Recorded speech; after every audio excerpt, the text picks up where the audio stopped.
Now, how do you allow notifications on an iPad? And let's get started. If you're new on this channel, make sure you subscribe so you don't miss tutorials like this one. On your iPad, go to the main settings app, and on the left panel where you can see all of the categories of settings, just locate notifications. And here is where it gets interesting because you get to pick all of the options generally for your apps, right? So you get to decide how it looks on the lock screen there. You have some previews option, right? And also some other things. But at the bottom below, we have all of the installed apps of your iPad where you specifically change the settings for those notifications. For example, you can find the messages right here. And in there, you likely want to have it turn on, meaning that somebody texts you, you'll be able to see it.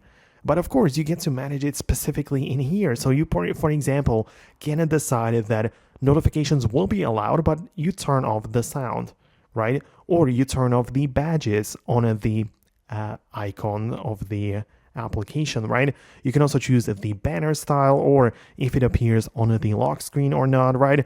So you can see plenty of options, but the point is that you have to do it specifically and exclusively for every single app, right? So each app has its own settings and you need to set it up for those applications, right? So in my case, a lot of the apps have notifications turned off, right?